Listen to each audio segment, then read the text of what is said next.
그래.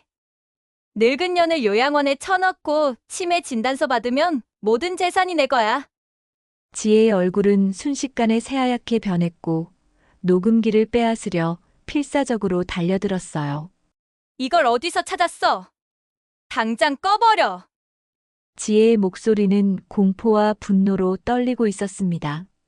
하지만 이미 늦었어요. 84세 할머니의 치밀한 준비가 모든 음모를 무너뜨리는 결정적 순간이었거든요. 구독과 좋아요는 무료 복권 같은 거예요. 살짝 눌러주시면 오늘 하루 행운이 찾아올지도 몰라요. 자, 그럼 오늘의 사연 속으로 함께 들어가 볼까요? 복수는 새벽 5시에 눈을 떴습니다. 84세의 나이에도 일찍 일어나는 습관은 변하지 않았어요. 허리가 아파서 침대에서 일어나는 것도 쉽지 않았지만 그래도 하루를 시작하는 의식은 소중했습니다. 경기도 외곽의 2층 단독주택. 남편 없이 혼자 지낸 지 벌써 5년째였죠. 부엌으로 향해 미역을 찬물에 불리고 쌀을 씻기 시작했습니다. 손놀림은 여전히 능숙했어요. 84년을 살아오면서 몸에 밴 일상이었거든요. 아침 햇살이 부엌 창문을 통해 들어오자 복수는 작은 미소를 지었습니다. 어머님, 벌써 일어나셨어요? 며느리 지혜가 계단을 내려오며 복순에게 다가왔습니다. 52세의 지혜는 언제나 단정한 차림새였죠. 큰아들이 교통사고로 세상을 떠난 뒤로는 지혜가 혼자서 시어머니를 모시고 있었습니다. 주변 이웃들은 모두 지혜를 칭찬했어요. 시어머니 홀로 모시는 효부라고 말이죠. 괜찮아, 지혜야.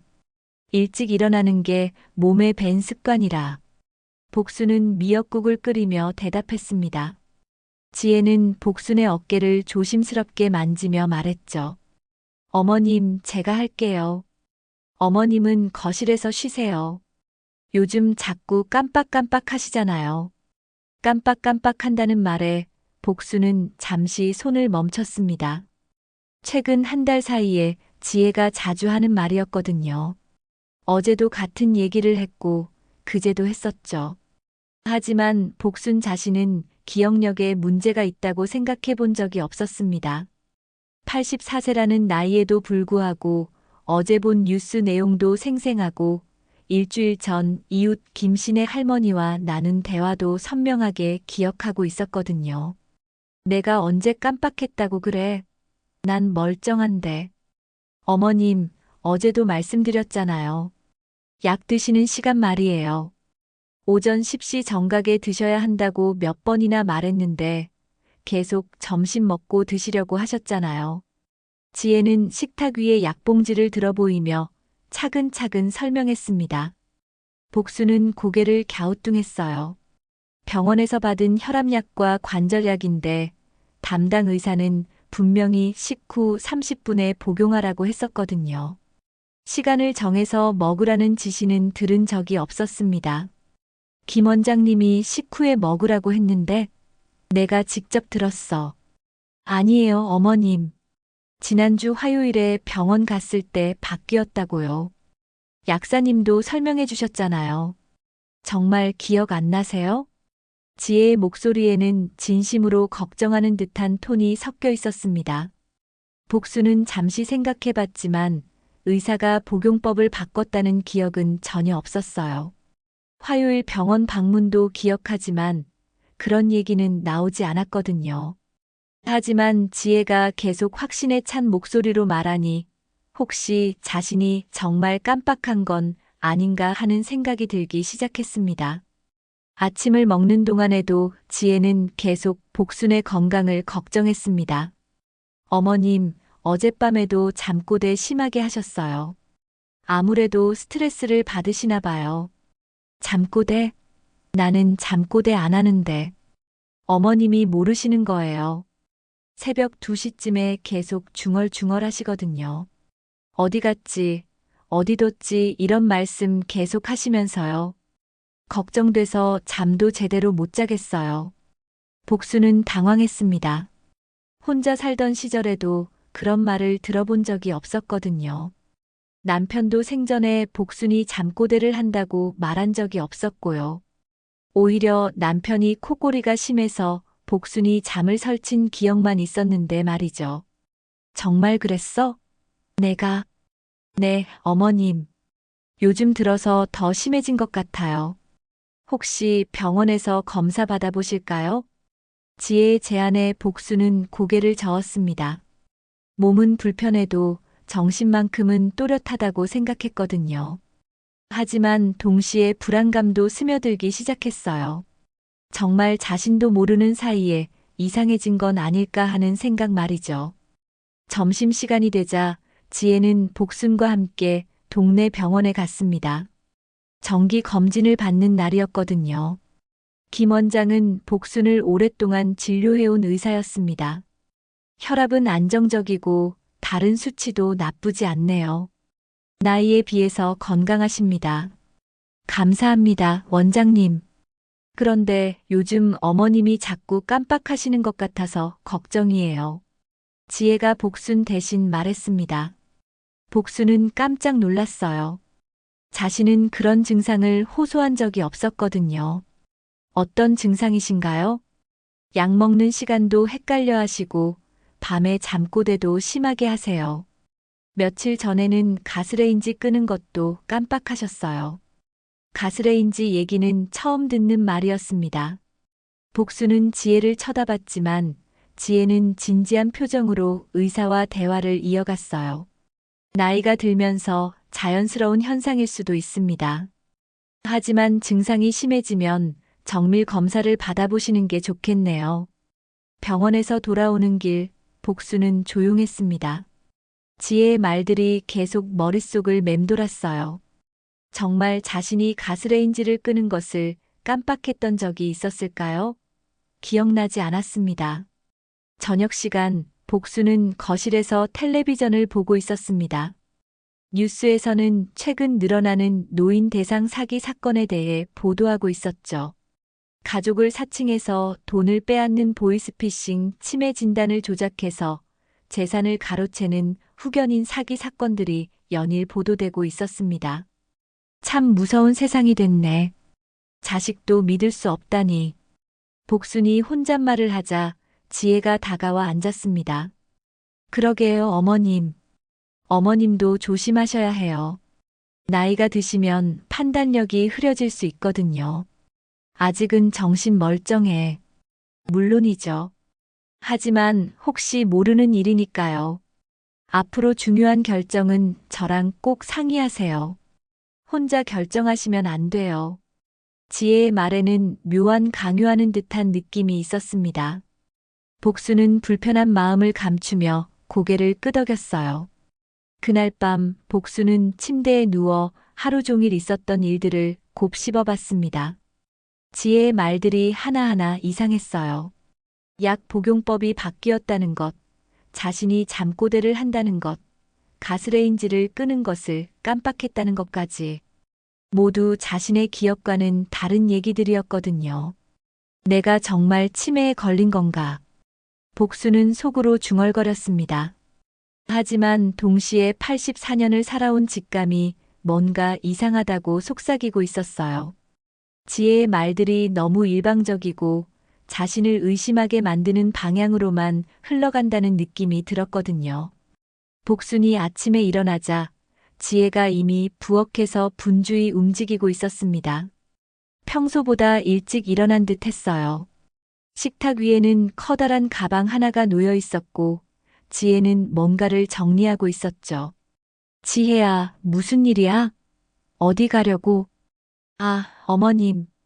일어나셨네요. 잠깐 어머님과 함께 나들이 가려고 해요. 지혜의 목소리는 평소보다 밝았지만 어딘지 어색한 느낌이 들었습니다. 복수는 가방을 가리키며 물었어요. 저 큰 가방은 뭐야? 멀리 가는 거야? 네, 어머님을 위한 좋은 곳이 있거든요. 어머님도 이제 편히 계실 때가 됐잖아요. 편히 계실 때라는 말이 이상했습니다. 복수는 집에서 지내는 것이 편했거든요. 84세의 나이에 갑작스럽게 어디를 간다는 것도 부담스러웠고요. 난 집이 편한데. 굳이 어디 갈 필요 없어. 어머님, 어제 병원에서 원장님 말씀 들으셨잖아요. 혼자 계시면 위험할 수도 있다고 하셨어요. 가스레인지 사고라도 나면 어떡해요? 지혜는 복순의 손을 잡으며 설득했습니다. 하지만 복순의 기억으로는 김 원장이 그런 말을 한 적이 없었어요. 오히려 나이에 비해 건강하다고 했었는데 말이죠. 원장님이 언제 그런 말을 했어? 어머님, 또 기억 못 하시네요. 어제 진료실에서 분명히 말씀하셨어요. 보호자가 함께 있는 곳이 안전하다고요. 지혜는 확신에 찬 목소리로 말했습니다. 복수는 점점 혼란스러워졌어요. 정말 자신이 그런 중요한 말을 놓쳤던 걸까요? 1시간 후 복수는 지혜의 차에 타고 있었습니다. 어디로 가는지 물어봐도 지혜는 곧 도착해요라는 말만 반복했어요. 차는 시내를 벗어나 산길로 접어들기 시작했습니다. 지혜야, 여긴 어디야? 너무 멀리 오는 것 같은데. 조금만 더 가면 돼요, 어머님. 정말 좋은 곳이에요. 어머님 같은 분들이 많이 계시는 곳이거든요. 어머님 같은 분들이라는 말이 묘하게 들렸습니다. 복수는 창밖을 내다봤어요. 점점 인적이 드문 산속으로 들어가고 있었거든요.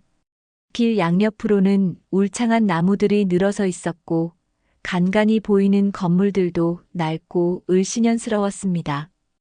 여기가 어디야? 병원이야? 비슷해요. 요양원이에요. 어머님을 전문적으로 돌봐드릴 수 있는 곳이죠.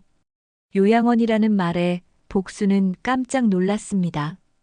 자신은 요양원에 갈 정도로 몸이 불편하지 않다고 생각했거든요. 허리가 아프고 눈이 조금 침침하긴 하지만 일상생활에는 큰 지장이 없었어요. 요양원? 나는 요양원 갈 정도로 아프지 않아. 어머님 몸이 아픈 것보다 더 중요한 게 있어요. 안전 말이에요. 혼자 계시다가 사고라도 나면 어떡해요. 지혜의 목소리에는 단호함이 섞여 있었습니다. 복수는 점점 불안해지기 시작했어요.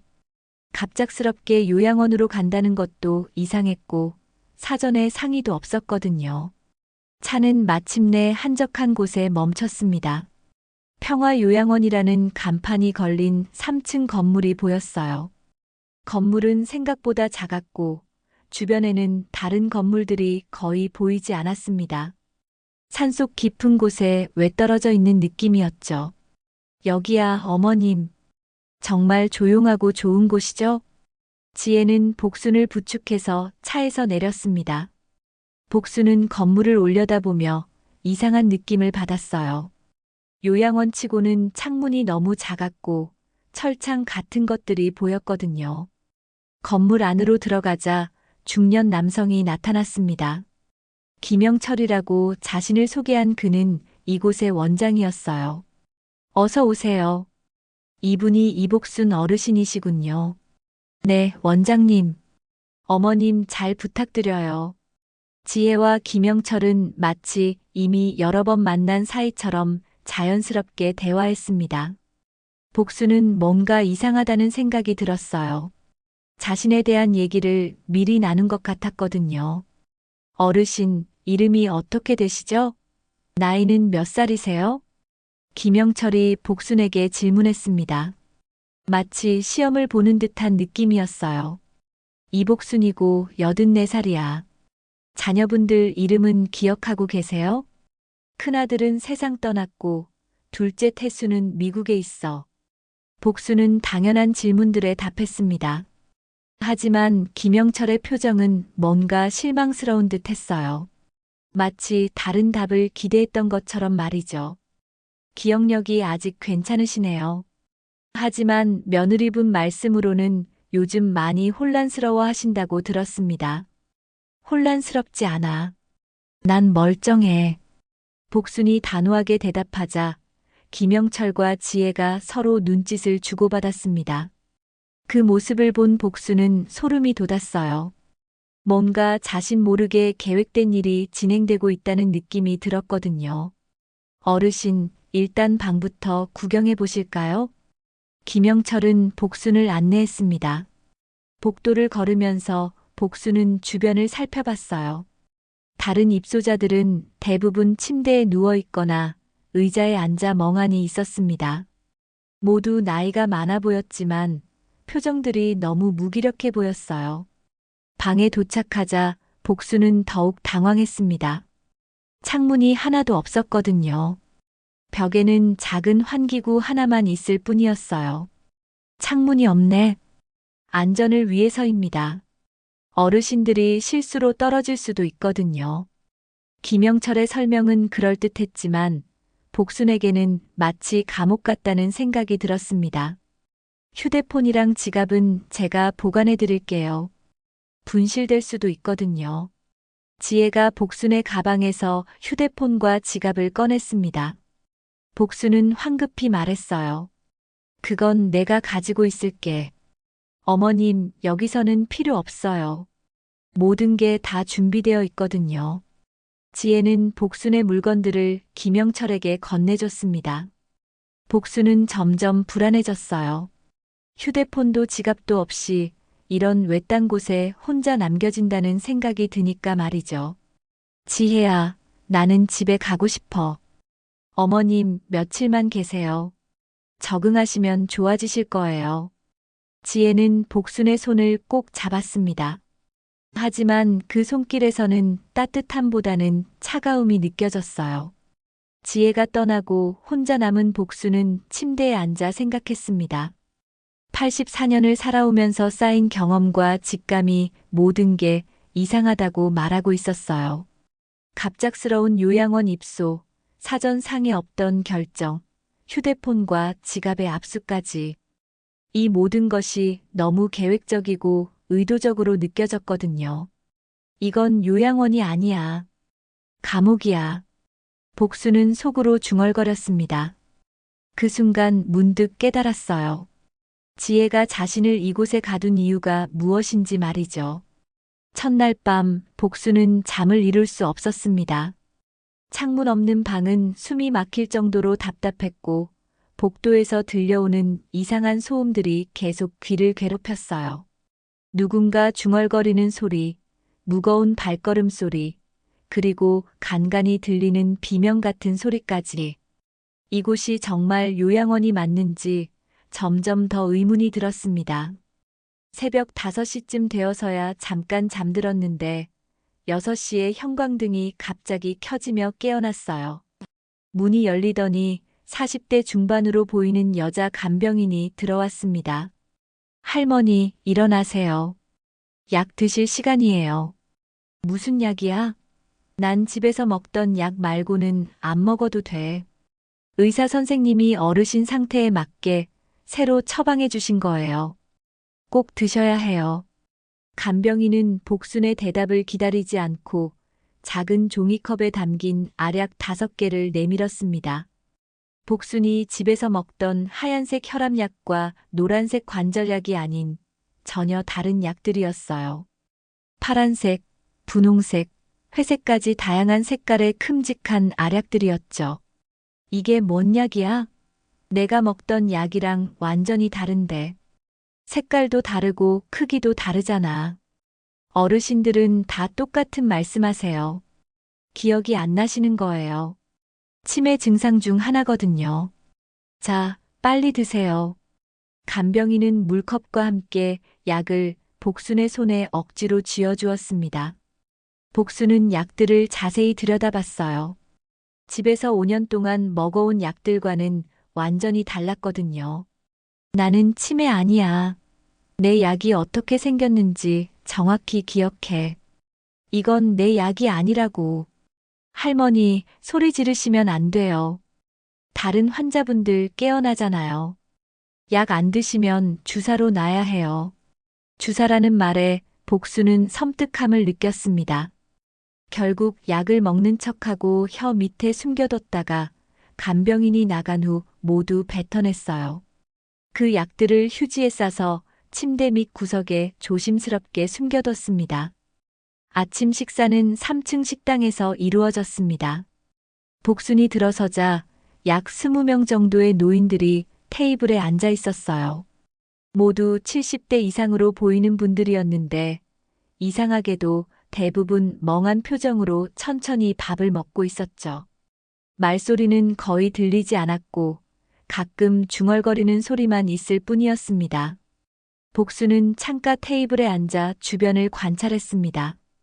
창문들은 모두 철창으로 막혀 있었고 밖을 내다보니 울창한 산속이었어요.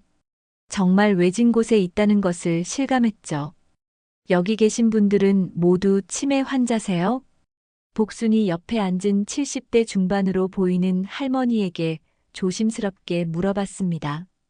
그 할머니는 숟가락을 든 손을 멈추고 복순을 빤히 쳐다보더니 주변을 둘러본 후 아주 작은 목소리로 대답했어요.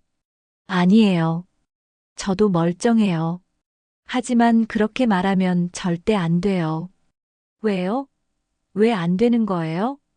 들키면 약을 더 많이 줘요. 정말 무서운 약을. 맞으면 며칠 동안 정신을 못 차려요. 할머니는 떨리는 목소리로 말하며 계속 주변을 경계했습니다. 복수는 등골이 오싹해졌어요. 이곳에서는 정상이라고 말하는 것 자체가 위험하다는 뜻이었거든요. 그럼 여기 계신 분들 중에 정말 아픈 분은 몇 명이나 돼요? 절반도 안 될 거예요. 대부분 저희처럼. 어쩌다 이곳에. 할머니의 말이 채 끝나기 전에 간병인이 다가왔습니다. 김할머니, 또 혼자 중얼거리세요? 약 시간이 다 됐는데 아직도 밥을 다 못 드셨네요. 할머니는 급히 고개를 숙이며 밥을 입에 넣었습니다. 복수는 그 모습을 보며 이곳의 실상을 점점 파악하기 시작했어요. 점심 후 복수는 화장실을 핑계로 요양원 안을 돌아다니며 구조를 파악해 보려 했습니다. 하지만 대부분의 문들이 전자잠금 장치로 잠겨 있었고 출입구 쪽으로 가려고 하면 간병인들이 나타나서 위험하니까 방으로 들어가세요라며 제지했죠. 1층 복도를 걷다가 복수는 충격적인 장면을 목격했습니다. 70대 초반으로 보이는 할아버지가 집에 가야 해. 아내가 기다리고 있어라며 울부짖고 있었는데 2명의 남자 간병인이 그를 억지로 끌고 가는 것이었어요. 저분은 왜 저래요? 복순이 지나가던 여자 간병인에게 물었습니다. 박 할아버지요? 치매가 아주 심하신 분이에요. 매일 집에 간다고 난리를 피우세요. 가족들이 벌써 포기하고 연락도 안 해요. 하지만 복순이 보기에 그 할아버지의 눈빛은 또렷했습니다. 치매 환자 특유의 흐린 눈빛이 아니라 절망적이지만 명료한 의식을 가진 사람의 눈빛이었어요. 마치 자신의 상황을 정확히 알고 있지만 어쩔 수 없다는 표정이었죠.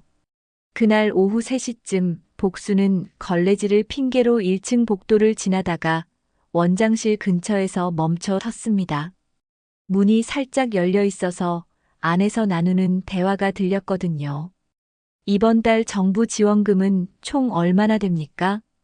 입소자 21명이니까. 한 명당 월 120만 원씩 나와요. 치매 중증 판정을 받은 경우에는 150만 원까지 나오고요. 김영철의 목소리였습니다. 그리고 낯선 남자의 목소리도 들렸어요. 그럼 입소자가 많을수록 그리고 중증 판정을 많이 받을수록 좋겠네요. 정신이 멀쩡한 사람도 치매로 만들 수 있나요? 그거야 간단하죠. 약만 제대로 먹이면 됩니다. 신경안정제랑 수면제를 적당히 섞어서 며칠만 먹이면 정말 치매처럼 보이거든요. 가족들도 의심하지 않아요. 오히려 안심하죠. 혹시 정신이 멀쩡하다고 저항하는 사람은 없나요? 처음에는 있어요. 하지만 주사를 몇 번 맞히고 격리실에 며칠 가둬두면 순해져요. 생존 본능이 작동하거든요. 복수는 숨이 막혔습니다. 이곳은 진짜 요양원이 아니라 정상적인 노인들을 치매 환자로 둔갑시켜서 정부 지원금을 횡령하는 범죄 조직이었던 거예요. 그리고 자신도 그 희생자 중 하나가 된 것이었죠. 저녁 시간이 되자 복수는 전략을 바꿨습니다. 일부러 치매 연기를 시작한 거예요. 밥을 먹을 때도 숟가락을 떨어뜨리고 헤맸고, 간병인이 부르면 멍한 표정을 지으며 천천히 반응했죠.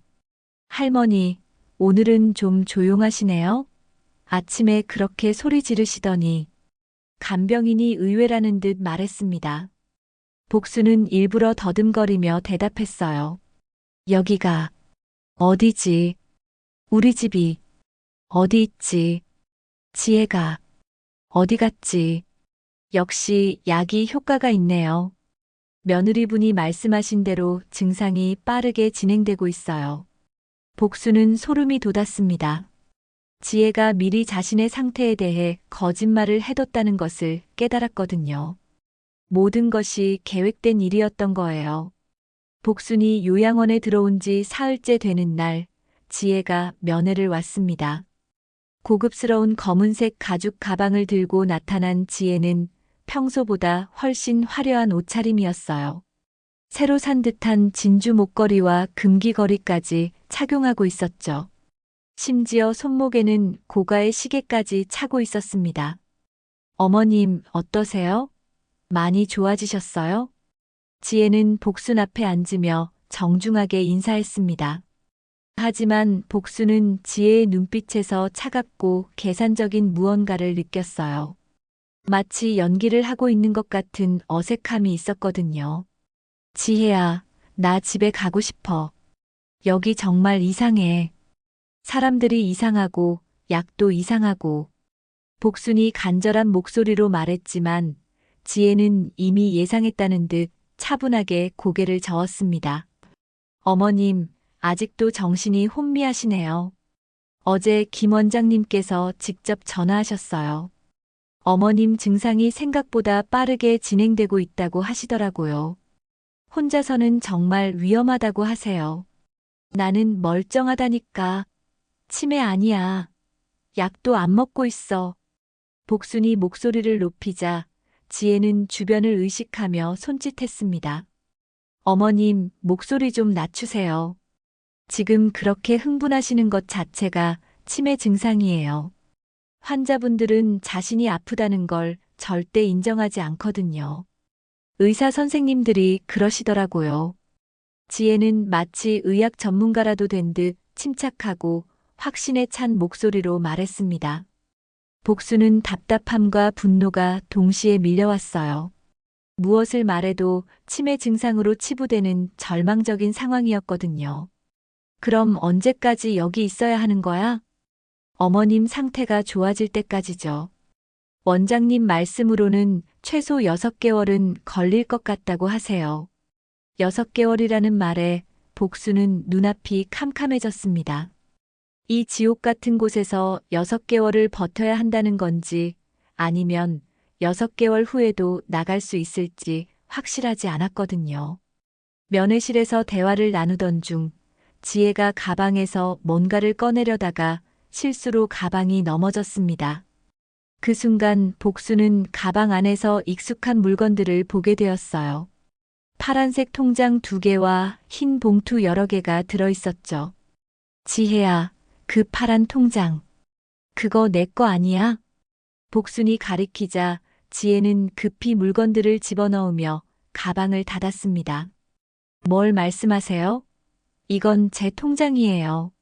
하지만 복수는 그 통장들을 정확히 기억하고 있었습니다. 파란색 표지에 작은 벚꽃 무늬가 있는 독특한 디자인이었거든요. 몇 년 전 은행에서 개업 기념으로 만든 한정판 통장이었어요. 자신이 30년 넘게 사용해온 주거래 은행의 통장과 정기예금 통장이었습니다. 아니야, 그건 분명히 내 통장이야. 저 벚꽃무늬 있는 거 말이야. 나 그거 받을 때 기억해. 어머님, 기억이 많이 흐릿하시네요. 비슷하게 생긴 통장이 많잖아요. 지혜는 서둘러 화제를 돌리려 했지만 복순의 의심은 더욱 커졌어요. 그 순간 가방에서 흰 봉투 하나가 다시 살짝 보였는데 거기에 등기우편 중요라는 빨간 글씨가 적혀 있었거든요. 등기우편? 그게 뭐야? 누가 보낸 거야? 어머님과는 전혀 상관없는 일이에요. 저희 집안 정리하느라 바쁘거든요. 집안 정리라는 말에 복수는 온몸에 소름이 돋았습니다. 자신이 없는 사이에 무엇을 정리한다는 걸까요? 무슨 정리를 하는데? 내가 허락한 적 없는데. 어머님 혼자서는 관리하기 어려운 것들 있잖아요. 은행 업무도 봐야 하고, 각종 공과금도 내야 하고, 보험이나 부동산 관련 서류들도 정리해야 하고요. 내 물건들을 내 허락도 없이? 어머님 상태로는 중요한 판단을 내리시기 어려우니까요. 그래서 법적으로 제가 대신 처리할 수 있게 되어 있어요. 법적으로라는 말에 복수는 충격을 받았습니다. 무슨 법적 절차를 밟았다는 얘기인지 도무지 이해할 수 없었거든요. 무슨 법적 절차? 나는 그런 거 동의한 적 없어. 어머님, 치매 진단을 받으시면 후견인 제도라는 게 있어요. 가족이 대신 재산을 관리하게 되죠. 후견인이라는 말을 들은 순간 복수는 머리가 하얘졌습니다. 텔레비전에서 본 사기 사건들이 떠올랐거든요. 치매 진단을 조작해서 후견인이 되어 재산을 가로채는 범죄 말이죠. 나는 치매 아니라고. 그런 진단 받은 적도 없어. 어머님, 김 원장님이 이미 정식으로 진단해 주셨어요. 서류도 다 나왔고요. 지혜는 냉정하게 말했습니다. 마치 이미 모든 것이 끝난 일이라는 듯이 말이죠. 면회 시간이 끝나갈 무렵 지혜는 복순에게 작별 인사를 하고 원장실로 향했습니다. 복순은 멀리서 그 모습을 지켜봤어요. 지혜와 김영철이 책상에 서류 뭉치를 펼쳐놓고 진지하게 대화하고 있었죠. 가끔 복순이 있는 방향을 가리키며 이야기하는 것 같기도 했습니다. 약 30분 후 지혜가 원장실에서 나왔습니다. 그런데 이상하게도 들어갈 때보다 훨씬 만족스러운 표정이었어요. 마치 중요한 일을 성공적으로 마친 사람의 얼굴이었죠. 그날 저녁 복수는 같은 층에서 일하는 강도희라는 간병인과 마주쳤습니다. 45세 정도로 보이는 도희는 다른 직원들과 달리 복순을 대할 때 좀 더 인간적이고 따뜻했어요. 할머니, 오늘 며느리분 오셨더라고요. 참 젊고 예쁘시던데요. 도희야, 너는 여기서 일한 지 오래됐어? 한 6개월 정도 됐어요. 왜 그러세요? 복수는 주변을 살피고 목소리를 낮춰 조심스럽게 물었습니다. 여기 정말 이상하지 않아? 뭔가 잘못된 것 같은데. 도희는 잠시 망설이더니 복순의 손을 가볍게 잡으며 더욱 작은 목소리로 말했어요. 할머니, 저도 처음에는 많이 이상하다고 생각했어요. 하지만 여기서 계속 일하려면 그런 생각하면 안 돼요. 왜? 뭐가 문제야? 원장님이 정말 무서운 분이거든요. 직원들한테도 함부로 대하지 않아요. 의심스러운 질문하거나 문제 제기하는 직원들은 다 잘렸어요. 도희의 표정에서 진짜 두려움을 읽을 수 있었습니다. 복수는 더 자세히 물어보고 싶었지만 그때 다른 남자 간병인이 복도 끝에서 나타나자 도희는 급히 자리를 떴어요. 그날 밤 복수는 침대에 누워 온갖 생각에 잠겼습니다. 지혜의 가방에서 본 자신의 통장들, 등기우편 봉투들, 그리고 후견인 제도라는 무서운 단어까지. 모든 것이 하나의 거대한 계획처럼 느껴졌어요. 새벽 2시쯤 복수는 화장실에 가려고 조용히 침대에서 일어났습니다. 복도를 걸어가다가 1층 원장실에서 불빛이 새어나오는 것을 봤어요. 이상하다 싶어서 발소리를 죽이고 조심스럽게 다가가 문틈으로 들여다봤습니다. 김영철이 책상에 앉아서 뭔가를 열심히 작성하고 있었어요. 복수는 눈을 비비고 자세히 봤습니다. 그것은 의료진단서 같은 공식 서류였어요. 이복순 84세. 알츠하이머형 치매 중등도. 일상생활 수행 능력 현저히 저하. 김영철이 중얼거리며 펜으로 체크하는 소리가 들렸습니다. 복수는 온몸이 얼어붙었어요. 자신에 대한 가짜 진단서를 작성하고 있는 것이었거든요. 김영철은 서류에 도장을 찍고 봉투에 넣었습니다. 봉투에는 구청 사회복지과라는 글씨가 적혀 있었어요. 그 순간 복수는 모든 퍼즐이 맞춰지는 것을 느꼈습니다. 가짜 치매 진단서로 정부 지원금을 받고 동시에 후견인 자격으로 자신의 재산까지 가로채려는 거대한 사기극이었던 거예요. 그 다음 날부터 복순의 상황은 급격히 악화되기 시작했습니다. 김영철이 직접 복순의 방에 나타나 새로운 약들을 가져왔거든요. 이전보다 훨씬 많은 양의 알약들이었어요.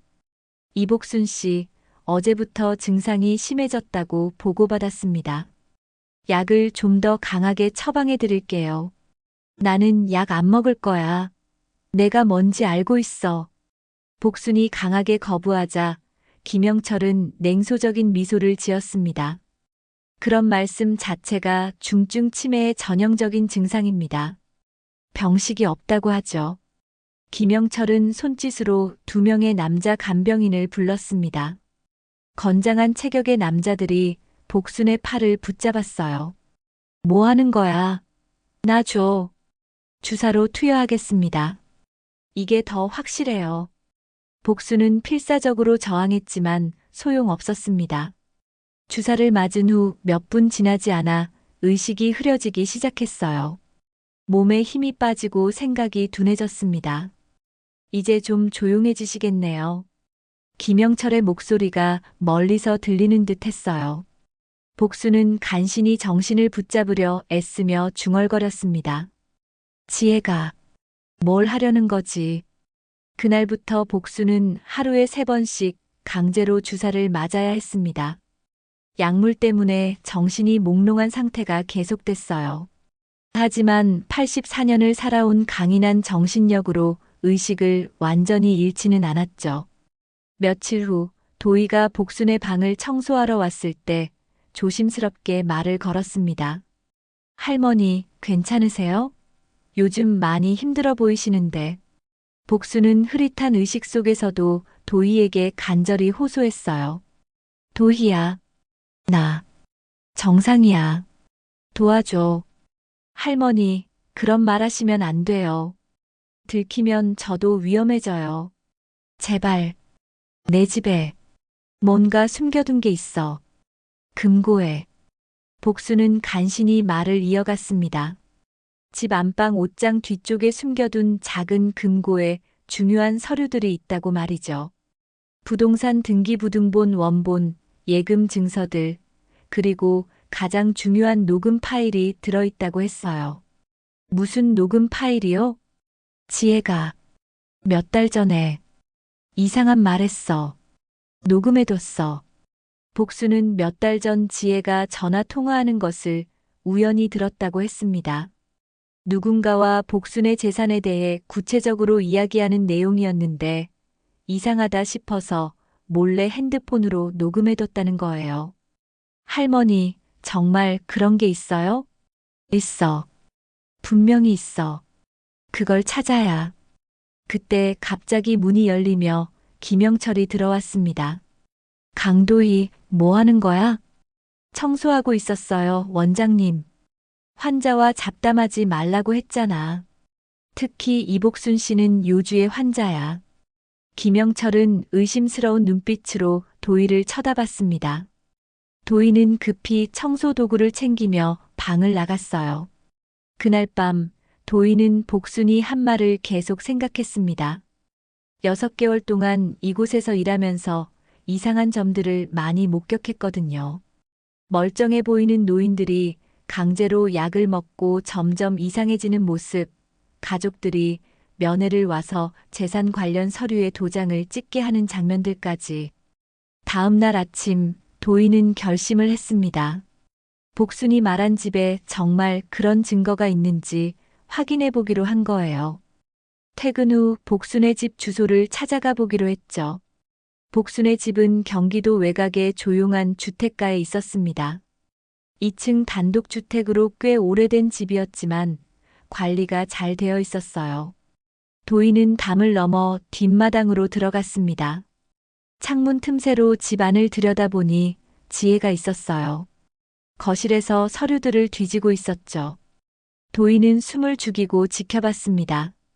지혜는 복순의 방으로 올라가서 옷장을 열고 뒤져보기 시작했어요. 마침내 옷장 뒤편에서 작은 금고를 발견했죠. 여기 있었구나. 지혜는 금고를 열려고 애썼지만 번호를 몰라서 열 수 없었습니다. 결국 금고째로 가져가려고 들어올렸어요. 도희는 더 이상 참을 수 없었습니다. 뒷문으로 들어가서 지혜 앞에 나타났어요. 뭐 하시는 거예요? 지혜는 깜짝 놀라며 금고를 떨어뜨렸습니다. 당신 누구야? 왜 여기 있어? 저는 평화요양원에서 일하는 강도희입니다. 이복순 할머니를 돌보고 있어요. 지혜의 얼굴이 순간 굳어졌습니다. 요양원 직원이 왜 여기 와? 할머니가 정말 치매가 맞나요? 제가 보기에는 너무 정상 같은데요. 무슨 소리야? 의사가 진단했다니까. 도희는 지혜가 들고 있던 금고를 가리켰습니다. 그럼 저 금고는 왜 가져가려는 거예요? 내 권한이야. 어머님 후견인이거든. 할머니 동의 없이 후견인이 됐다고요? 지혜는 점점 초조해하는 기색이 역력했습니다. 당신이 상관할 일이 아니야. 당장 나가. 할머니가 이 금고에 중요한 걸 넣어뒀다고 하던데 뭐가 들어있는 거예요? 그 순간 지혜의 표정이 완전히 변했습니다.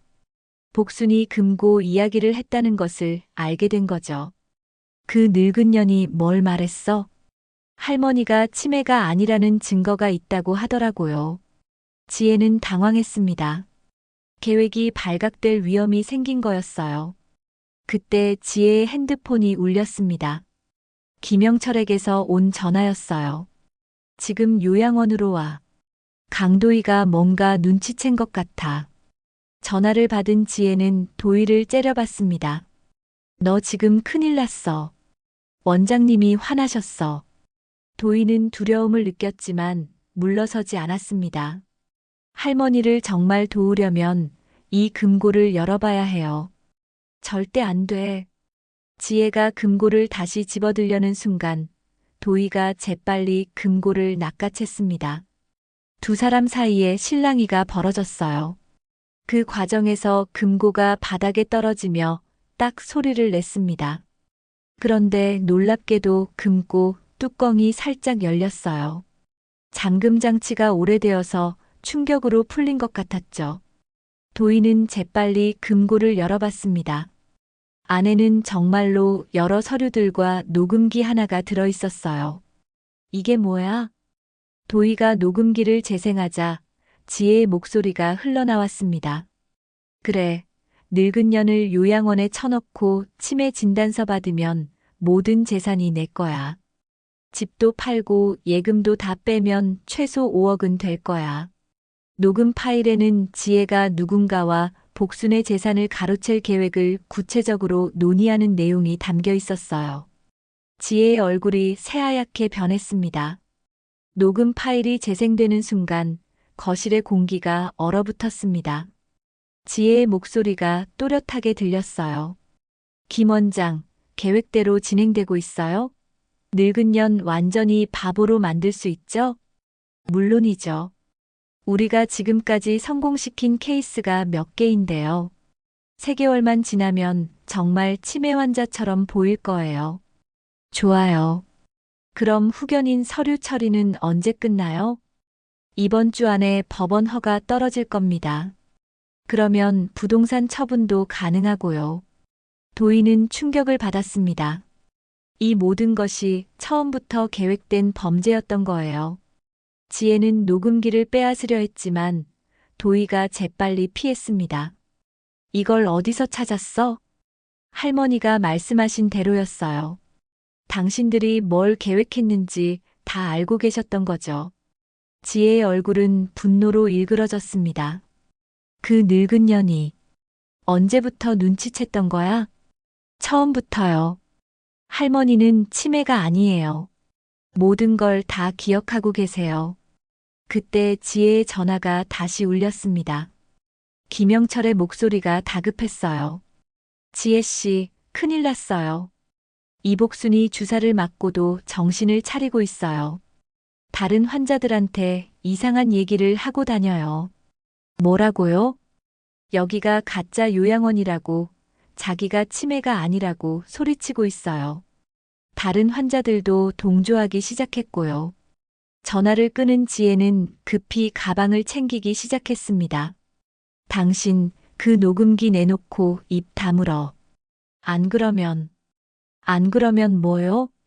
도희는 용기를 내어 맞섰습니다. 그런데 그 순간 현관문이 열리는 소리가 들렸어요. 지혜와 도희 모두 깜짝 놀라 돌아봤습니다. 문을 열고 들어온 것은 50대 중반의 남자였습니다. 해외에서 오랫동안 살았던 티가 나는 단정한 차림의 남자였어요. 누구세요? 지혜가 경계심을 드러내며 물었습니다. 나는 이태수야. 이복순이 내 어머니고. 지혜의 얼굴이 새하얗게 변했습니다. 미국에 있다고 생각했던 복순의 둘째 아들이 갑자기 나타난 거였어요. 태수 씨, 언제 한국에? 3일 전에 들어왔어. 어머니가 갑자기 요양원에 들어가셨다는 소식을 듣고 말이야. 태수는 주변을 둘러보며 말했습니다. 그런데 누가 어머니를 요양원에 보냈지? 내 허락도 없이? 어머님 상태가 안 좋아서. 어머니가 치매라고. 일주일 전까지 영상통화로 대화했는데 너무 정상이셨는데? 태수의 말에 지혜는 당황했습니다. 복순이 아들과 계속 연락을 하고 있었다는 사실을 몰랐던 거예요. 그건 뭐야? 설명해봐. 그때 도희가 나섰습니다. 저기요, 혹시 태수 씨 맞으세요? 할머니가 계속 찾으셨어요. 당신은 누구세요? 저는 요양원에서 할머니를 돌보는 강도희입니다. 할머니가 정말 힘들어하세요. 도희는 태수에게 녹음기를 건네며 상황을 설명했습니다. 태수가 녹음 파일을 들으면서 그의 얼굴은 점점 딱딱하게 굳어갔어요. 이게 대체 뭐야? 며느리분이 할머니 재산을 노리고 가짜 치매 진단을 받게 한 거예요. 태수는 지혜를 노려봤습니다. 정말이야? 아니에요. 그건 오해예요. 지혜는 필사적으로 부인했지만 이미 늦었어요. 증거가 너무 명확했거든요. 그럼 이 녹음 파일은 뭐야? 내 목소리 아니야? 그건. 태수는 즉시 변호사에게 전화를 걸었습니다. 김 변호사님, 나 이태수예요. 긴급 상황이 생겼어요. 어머니를 사기를 당하고 계세요. 전화 통화를 마친 태수는 도희에게 말했습니다. 어머니 상태가 어떠세요? 겉으로는 약물 때문에 힘들어 보이시지만 정신은 완전히 멀쩡하세요. 모든 걸 기억하고 계시고 상황 판단도 정확해요.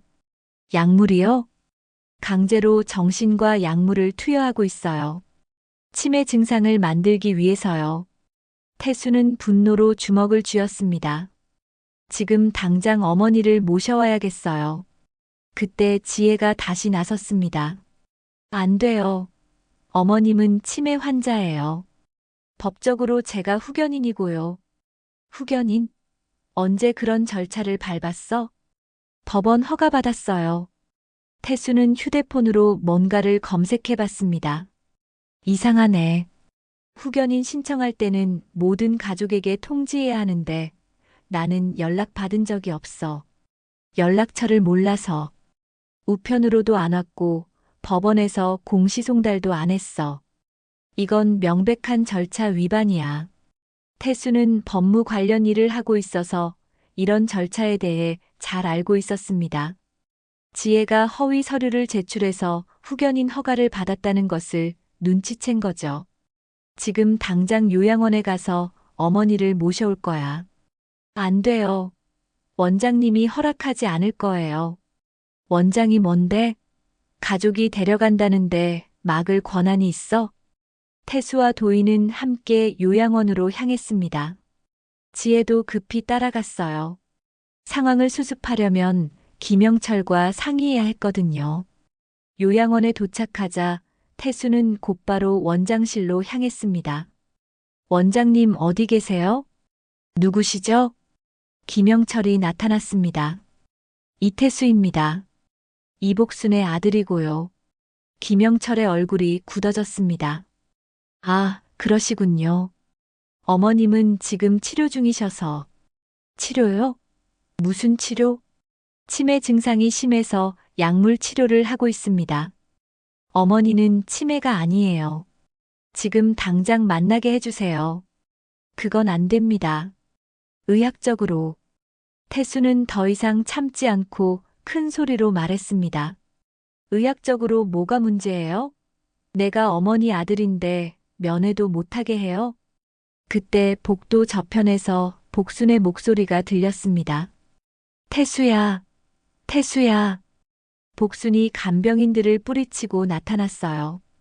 약물 때문에 비틀거렸지만 아들을 보자 눈이 번쩍 뜨였습니다. 어머니. 태수는 복순을 부축하며 안았습니다. 복순은 울먹이며 말했어요. 태수야, 나를 여기서 꺼내줘. 이 사람들이 나를 가둬놨어. 그 순간 요양원 안이 술렁이기 시작했습니다. 다른 입소자들도 하나둘씩 나타나서 도움을 요청하기 시작한 거예요. 저희들도 도와주세요. 우리도 억지로 여기 있어요. 상황은 완전히 통제 불능이 되었습니다. 요양원 안이 완전히 아수라장이 되었습니다. 그동안 약물에 의해 조용했던 입소자들이 모두 나타나서 도움을 호소하기 시작했거든요. 복순을 본 다른 노인들도 용기를 얻었던 거예요. 우리도 집에 가고 싶어요. 여기서 나가게 해주세요. 우리는 치매가 아니에요. 김영철은 당황한 기색을 감추지 못했습니다. 그동안 완벽하게 통제해왔던 상황이 한순간에 무너져 내리고 있었거든요. 다들 진정하세요. 환자분들이 흥분하시면 안 됩니다.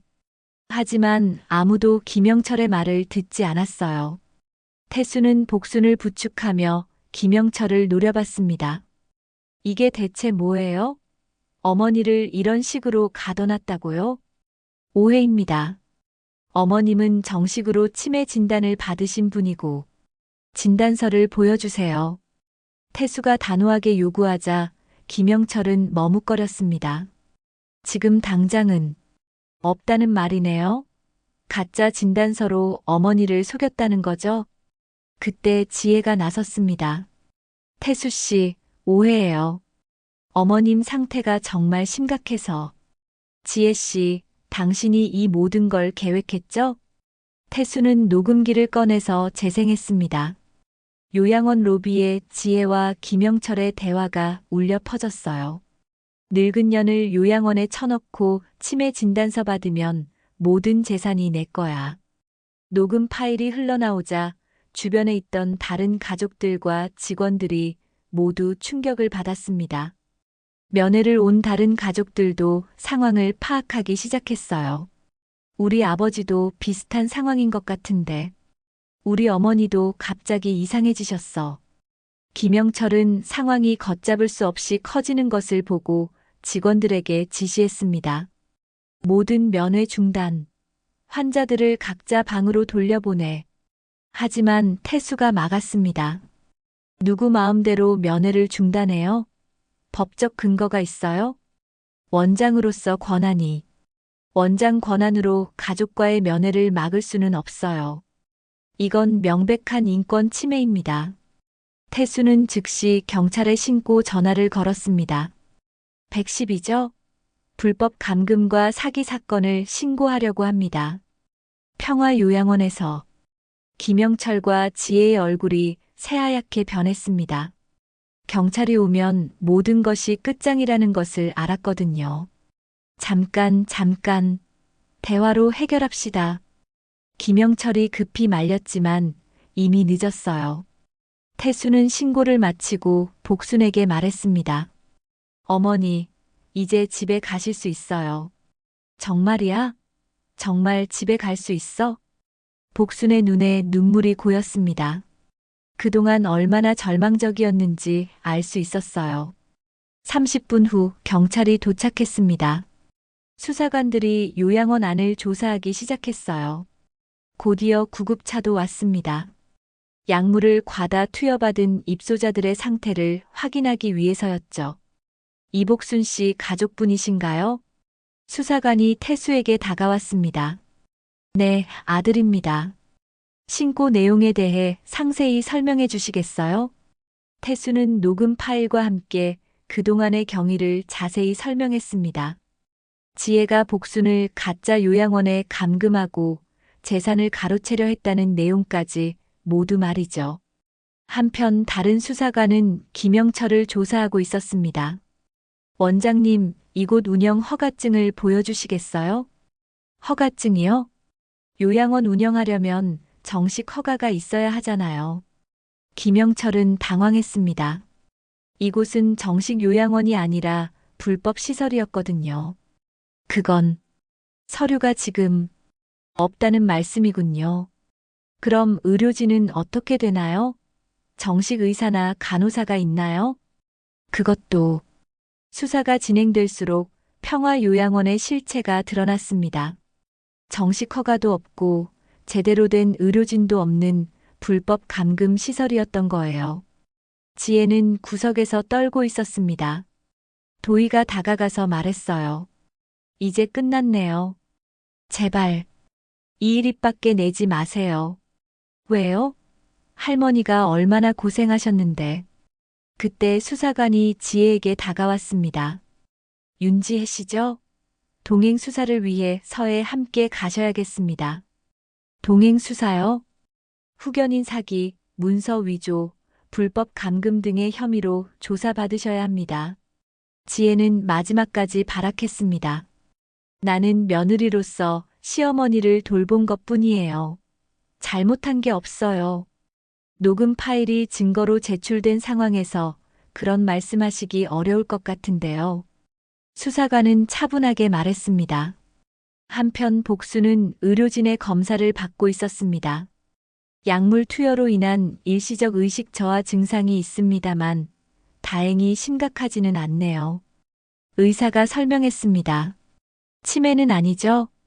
태수가 물었습니다. 전혀 아닙니다.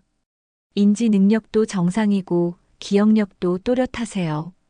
나이에 비해 매우 건강한 상태입니다. 복수는 안도의 한숨을 쉬었습니다. 내가 치매가 아니라니까 그렇게 말했는데. 어머니, 이제 모든 게 끝났어요. 다른 입소자들도 하나둘씩 가족들과 상봉했습니다. 대부분 비슷한 상황이었어요. 가족들의 속임수로 이곳에 오게 된 거였죠. 김영철은 수갑을 찬 채 경찰서로 향했습니다. 지혜도 마찬가지였어요. 이복순 씨, 이제 집에 가실 수 있습니다. 수사관이 말했습니다. 정말 집에 갈 수 있어요? 네, 아드님이 모시고 가시면 됩니다. 복수는 태수의 팔을 붙잡으며 말했습니다. 태수야, 고마워. 내가 아니었으면. 어머니, 늦어서 죄송해요. 진작 눈치챘어야 하는데. 아니야. 내가 와줘서 다행이야. 도희도 복순에게 다가왔습니다. 할머니, 이제 정말 자유롭게 사실 수 있어요. 도희야, 너 때문에 이렇게 될 수 있었어. 정말 고마워. 할머니가 포기하지 않으셨으니까 가능한 일이었어요. 요양원 밖으로 나오자 복수는 깊게 숨을 들이마셨습니다. 공기가 이렇게 좋은 줄 몰랐네. 하늘은 맑았고 햇살은 따뜻했습니다. 지옥 같았던 나날들이 마침내 끝난 거예요. 법원에서는 지혜의 후견인 지정이 취소되었습니다. 허위 서류로 얻은 것이었기 때문이죠. 복순의 모든 재산도 원상 복구되었어요. 3개월 후 재판이 열렸습니다. 복수는 증인으로 법정에 섰어요. 피고인 윤지혜와 김영철이 저에게 어떤 일을 했는지 말씀해 주세요. 저를 치매 환자로 만들어서 제 재산을 가로채려 했습니다. 그리고 불법 시설에 감금해서 약물을 강제로 투여했습니다. 복수는 또렷한 목소리로 증언했습니다. 84세의 나이에도 불구하고 기억이 정확하십니다. 판사가 말했습니다. 최종 판결에서 지혜는 후견인 사기죄, 문서 위조, 불법 감금 혐의로 징역 5년을 선고받았습니다. 김영철은 무허가 의료업, 불법 감금, 사기 등으로 징역 7년을 받았어요. 법정을 나오며 복수는 태수에게 말했습니다. 이제 정말 끝난 거지? 네, 어머니. 이제 평화롭게 사실 수 있어요. 복수는 환한 미소를 지었습니다. 84년을 살아온 지혜와 용기로 위기를 극복한 거였어요. 재판이 끝나고 6개월이 흘렀습니다. 복수는 이제 완전히 다른 삶을 살고 있었어요. 경기도 외곽의 낡은 2층 단독주택이 아닌 태수가 마련해준 조용한 전원주택에서 새로운 일상을 시작했거든요. 아침 햇살이 거실 창문을 통해 들어오자 복수는 작은 미소를 지었습니다. 창문이 이렇게 소중한 줄 몰랐어요. 그 답답했던 요양원의 밀폐된 방에서 창문을 그리워했던 기억이 아직도 생생했거든요. 할머니, 일어나셨어요? 도희가 부엌에서 미역국을 끓이며 인사했습니다. 재판 후 복수는 도희에게 자신과 함께 살자고 제안했어요. 도희는 처음엔 망설였지만 복순의 간절한 부탁에 결국 받아들였죠. 도희야, 고마워. 내가 없었으면 어떻게 됐을까? 할머니가 포기하지 않으셨으니까 가능한 일이었어요. 저는 그냥 할머니를 도운 것뿐이에요. 도희는 복순에게 따뜻한 미역국을 내어주었습니다. 복순은 한 숟가락 떠먹으며 만족스러운 표정을 지었어요. 이제야 진짜 집 같아. 그때 현관문이 열리는 소리가 들렸습니다. 태수가 장을 보고 돌아온 거였어요. 어머니, 안녕하세요. 태수야, 수고했어. 태수는 미국에서의 일을 정리하고 한국에 완전히 정착했습니다. 어머니 곁에서 지내고 싶다고 했거든요. 그동안 멀리 떨어져 있으면서 죄책감을 많이 느꼈다고 했어요. 오늘 변호사님께서 연락하셨어요. 지혜의 항소가 기각됐다고 하네요. 정말이야? 네, 1심 판결이 확정됐어요. 징역 5년 그대로예요. 복수는 복잡한 감정이 들었습니다. 미움보다는 안타까움이 더 컸어요. 지혜가 처음부터 나쁜 사람은 아니었는데 욕심 때문에 잘못된 길로 빠진 것 같았거든요. 그 사람도 참, 왜 그런 생각을 했을까? 어머니가 너무 착하시니까 그런 생각하시는 거예요. 지혜 씨는 처음부터 계획적으로 어머니를 속인 거라고요. 태수는 여전히 지혜에 대한 분노를 감추지 못했습니다. 하지만 복수는 다른 생각이었어요. 그래도 5년이나 너무 긴 것 같기도 하고. 어머니, 그 사람이 어머니한테 한 일을 생각해 보세요. 84세 노인을 속여서 불법 감금시키고 재산을 빼앗으려 했어요. 5년도 적은 거예요. 점심을 먹고 난 후 복수는 마당에 나가 앉았습니다. 작은 정원에는 도희가 심어준 꽃들이 예쁘게 피어 있었어요. 코스모스, 봉선화, 맨드라미까지 가을 꽃들이 바람에 흔들리고 있었죠. 할머니, 차 한 잔 드릴까요? 도희가 따뜻한 유자차를 가져왔습니다. 도희야, 너는 나 때문에 인생이 바뀌었는데 괜찮아? 무슨 말씀이세요? 저야말로 할머니 덕분에 보람 있는 일을 할 수 있게 됐어요. 보람 있는 일? 할머니 사건이 언론에 보도된 후에 비슷한 피해를 당한 다른 가족들이 저한테 연락을 많이 했어요. 도움을 요청하면서요. 도희는 복순의 사건이 계기가 되어서 노인 인권 보호 활동을 시작했다고 했습니다. 불법적으로 운영되는 요양시설들을 신고하고 피해 가족들을 도와주는 일을 하고 있다고 했어요. 정말 대단해. 나는 그냥 살아남은 것만으로도 감사한데. 할머니가 포기하지 않고 끝까지 싸우셨으니까 다른 분들도 용기를 얻은 거예요. 그때 우편 배달부가 찾아왔습니다. 복순 앞으로 온 편지였어요. 할머니, 편지 왔어요.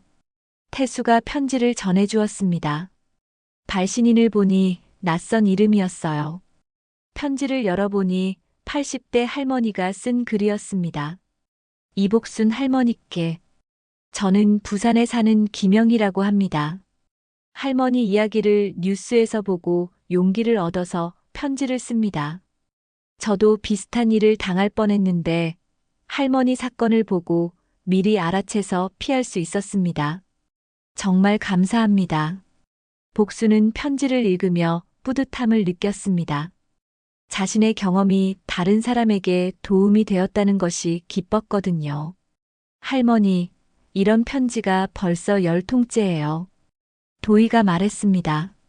그래, 그럼 내가 고생한 보람이 있네. 저녁 식사를 하면서 태수가 말했습니다.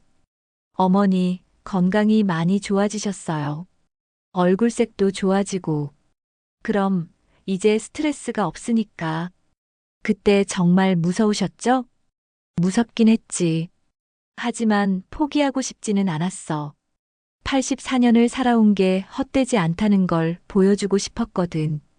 복수는 그때를 회상하며 말했습니다. 나이가 들면 사람들이 만만하게 본다더라. 하지만 나는 아직 정신이 멀쩡해. 그걸 증명하고 싶었어. 어머니 정말 대단하세요. 저였으면 포기했을 것 같아요. 도희가 감탄하며 말했습니다. 아니야. 너도 나만큼 용감했어. 위험을 무릅쓰고 나를 도와줬잖아. 그날 밤 복수는 침대에 누워 창밖을 바라봤습니다. 달빛이 하얗게 방을 비추고 있었어요. 그 끔찍했던 요양원의 어둠과는 완전히 다른 평화로운 밤이었죠. 핸드폰이 울렸습니다. 미국에 사는 조카에게서 온 전화였어요. 고모, 안녕하세요. 뉴스 봤어요. 정말 힘드셨죠? 괜찮아. 이제 다 지나간 일이야. 고모가 정말 용감하시네요. 저희들도 고모를 보고 배워야겠어요. 전화를 끊고 복수는 미소를 지었습니다. 가족들이 자신을 걱정해주고 응원해준다는 것이 고마웠어요. 다음 날 아침 복수는 일찍 일어나서 산책을 나갔습니다. 집 주변에는 작은 개울이 흐르고 있었고 산책로가 잘 정비되어 있었어요. 길을 걷다가 비슷한 나이의 할머니를 만났습니다. 안녕하세요. 새로 이사 오신 분이시죠? 네, 복순이라고 해요. 아, 혹시 텔레비전에 나오신. 네, 맞아요. 와, 정말 대단하시네요. 용기 있으시고. 별거 아니에요. 그냥 살려고 한 일이에요. 두 할머니는 함께 걸으며 이야기를 나눴습니다. 복수는 새로운 친구를 만난 기분이었어요. 집으로 돌아오니 태수와 도희가 아침을 준비하고 있었습니다. 어머니, 산책 다녀오셨어요? 응, 새 친구도 만들고 왔어. 정말요? 다행이네요. 복수는 식탁에 앉으며 생각했습니다. 84년을 살아오면서 이렇게 평화로운 시간이 또 있었을까 하고 말이죠. 태수야, 도희야. 네, 어머니. 나는 정말 행복해. 너희들이 있어서. 저희도 할머니가 계셔서 행복해요. 도희가 대답했습니다. 창밖으로는 따뜻한 햇살이 들어오고 있었습니다. 복수는 그 햇살을 바라보며 마음속으로 중얼거렸어요. 이제야 진짜 자유야. 진짜 평화야. 84세의 나이에 겪은 시련은 끝났습니다. 이제 남은 시간은 진정한 가족들과 함께 보낼 수 있게 되었어요. 복순의 용기와 지혜, 그리고 포기하지 않는 의지가 만들어낸 작은 기적이었습니다. 오늘 사연이 마음에 닿으셨다면 조용히 응원해 주세요.